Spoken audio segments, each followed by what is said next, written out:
Mother തെരേസയുടെ missionaries of charity ഹോമിന് കെട്ടിട നിർമ്മാണ നിയമം ലംഘിച്ചുവെന്നാരോപിച്ച് ഛത്തീസ്ഗഡ് ഭരണകൂടം കാരണം കാണിക്കൽ നോട്ടീസ് അയച്ചു. നഗരത്തിലെ സെക്ടർ 23 സ്ഥാപനത്തോട് ഫെബ്രുവരി 10 വ്യക്തിപരമായ ഹിയറിംഗിന് ഹാജരാകാൻ ആവശ്യപ്പെട്ടതായി മാധ്യമങ്ങൾ റിപ്പോർട്ട് ചെയ്തു. ഈ കത്തോലിക്ക സ്ഥാപനം അതിന്റെ പരിസരത്തെ പാർക്കിംഗ് സ്ഥലങ്ങളിൽ പ്ലാന്റുകൾ സ്ഥാപിച്ച് കെട്ടിട നിർമ്മാണ നിയമങ്ങൾ ലംഘിച്ചുവെന്നാണ് ഭരണകൂടം ആരോപിക്കുന്നത്. ഛത്തീസ്ഗഡ് എസ്റ്റേറ്റ് റൂൾസ് 2007 റൂൾ 14-16 പ്രകാരമാണ് കാരണം കാണിക്കൽ നോട്ടീസ് നൽകിയിരിക്കുന്നത്. നോട്ടീസ് പുറപ്പെടുവിച്ച സബ് ഡിവിഷണൽ മജിസ്ട്രേറ്റ് 2020 ഒക്ടോബർ 9 മുതൽ ഒരു ദിവസം 53,000 രൂപ പിഴയായി ചുമത്തിയിരിക്കുകയാണ്. ഇത് പ്രകാരം പിഴത്തുക ഏകദേശം 5.4 കോടി രൂപ വരും.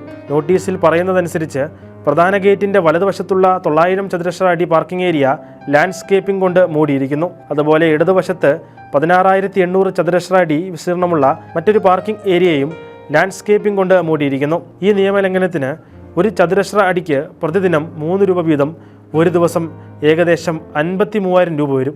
സൈറ്റിലോ കെട്ടിടത്തിലോ നിയമലംഘനങ്ങൾ നടന്നിട്ടില്ലെങ്കിൽ നിർദ്ദിഷ്ട നിരക്കിൽ ലംഘനങ്ങൾക്കുള്ള ചാർജുകൾ ഓർഡർ കഴിഞ്ഞ് 15 ദിവസത്തിനുള്ളിൽ നൽകണമെന്നും അറിയിപ്പിൽ പറയുന്നു. പിഴ അടവിൽ എന്തെങ്കിലും തരത്തിലുള്ള കാലതാമസം ഉണ്ടായാൽ ഓരോ മാസത്തിനും 1.25% പലിശ വീതം ഈടാക്കും. പിഴ അടയ്ക്കുന്നതിൽ പരാജയപ്പെട്ടാൽ സൈറ്റ് റദ്ദാക്കുന്നതിനും സീൽ ചെയ്യുന്നതിനും ഇടവരും.